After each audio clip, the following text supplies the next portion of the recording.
अंधेरी रात का रहस्य विक्रम अपने दोस्तों के साथ छुट्टियां बिताने एक छोटे से गांव गया था जहां उसके दादा दादी रहते थे। गांव के पास एक पुरानी हवेली थी जिसके बारे में कहा जाता था कि वह भूतिया है। गांव के लोग उस हवेली के पास जाने से भी डरते थे। कहते थे रात के समय वहां अजीबोगरीब आवाजें आती है और हवेली के अंदर कोई कभी लौटा नहीं। विक्रम और उसके दोस्त रोमांच के शौकीन थे। उन्होंने तय किया कि वे रात को हवेली के अंदर जाएंगे और वहां की सच्चाई जानेंगे। दोस्तों ने सोचा कि यह बस एक अफवाह है। लेकिन विक्रम के मन में अजीब सा डर था। फिर भी उसने अपने दोस्तों के साथ जाने का फैसला किया। अंधेरी रात थी, चांद बादलों के पीछे छिपा हुआ था और हवेली तक का रास्ता सन्नाटे से घिरा हुआ था। हवेली के दरवाजे पर पहुंचते ही उसे जोर से धक्का देकर खोला गया। दरवाज़ा चीखता हुआ खुला, मानो कई सालों से बंद हो। अंदर घुप अंधेरा था। उनकी टॉर्च की रोशनी में हवेली की पुरानी जर्जर हालत साफ दिख रही थी। दीवारों पर मकड़ी के जाले, फर्श पर धूल और एक अजीब सी ठंडक माहौल को और डरावना बना रही थी। वे आगे बढ़ते गए। अचानक सीढ़ियों पर किसी के चलने की आवाज़ आई। सब रुक गए, लेकिन किसी को कुछ दिखाई नहीं दिया। विक्रम ने सोचा कि यह उसकी कल्पना है, लेकिन तभी एक भारी सांस लेने की आवाज़ सुनाई दी। डर से सबकी सांसें थम गईं। तभी हवेली के एक कमरे से दरवाज़ा अचानक बंद होने की जोरदार आवाज़ आई। विक्रम और उसके दोस्त अब तक पूरी तरह से डर चुके थे। उन्होंने सोचा कि अब वापस लौट जाना चाहिए।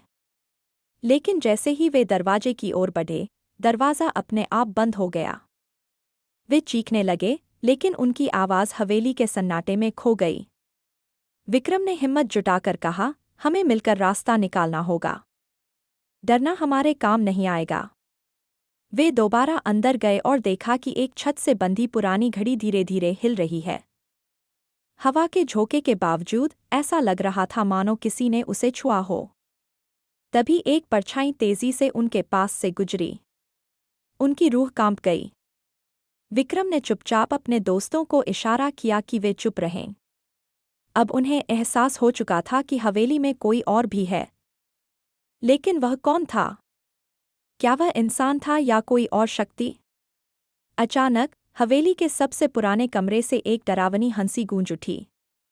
विक्रम ने साहस करते हुए उस कमरे का दरवाज़ा खोला और जो उसने देखा, उससे उसकी सांस रुक गई। कमरे में एक बूढ़ी औरत बैठी थी जो घड़ी की सुइयों को देख रही थी। उसके चेहरे पर एक डरावनी मुस्कान थी। विक्रम कांपते हुए बोला, आप कौन हैं? तभी उस बुरी औरत ने जवाब दिया, मैं वही हूँ जिसके बारे में लोग बातें करते हैं। यह घर मेरा है और जो इस घर में आता है वह यही कैद हो जाता है। अब तुम्हारी बारी है। इतना सुनते ही विक्रम और उसके दोस्त बहुत ज्यादा डर गए, लेकिन विक्रम ने दिमाग से काम लिए। उसने सोचा, यह औरत जरूर किसी की सताई हुई है या इसका परिवार इसे छोड़कर चला गया होगा। विक्रम ने उस औरत के पैर पकड़ लिए और उससे प्यार से बात करने लगा। उसने उसे अपनी दादी की तरह प्यार किए। यह देखकर वह बुरी औरत शांत हो गई और उसने उन लोगों को जाने दिया। इस कहानी से हमें यह सीखने को मिलता है कि प्यार से किसी का भी दिल जीता जा सकता है।